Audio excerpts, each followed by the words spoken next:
Welcome to my YouTube channel. Don't forget to subscribe.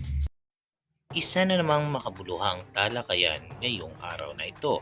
Kung naaalala mo pa, ito yung araw na hinamon ni Vice Ganda si Kibuloy kung kaya niyang ipahinto ang traffic sa EDSA at ang probinsyano.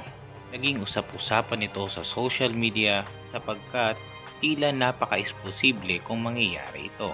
Ngunit ang sagot ng pastor, I will accept your challenge. Ikaw lang kung kailan mo gusto. 1 buwan, 2 buwan, 3 buwan, 4 na buwan. Baka pag-abot ng 4 na buwan, hindi lang probinsyano ang mawala. Nitong Mayo 5 taong 2020, nagpalabas ang National Telecommunication na ipahinto ang lahat ng operasyon ng ABS-CBN network. At umalma nga itong artista na si Coco Martin at nagpalabas ng kanyang saloobin tungkol dito. Si Vice Ganda naman, ang sabi niya, "We are just heartbroken, but we don't lose hope." Ngayon ay wala ng traffic sa EDSA. Wala na ring probinsyano.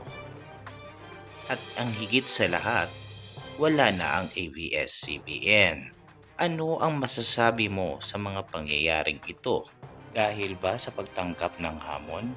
O sadya nagkataon lang ang lahat ng ito? At ayon nga sa kasabihan, be careful what you wish for. You might get it. From Tom Log. Ngayon kung may idadagdag kayo ng mga komento tungkol dito, mga impormasyon na kapupulutan ng aral, maaari lamang kayong mag-comment sa ibaba.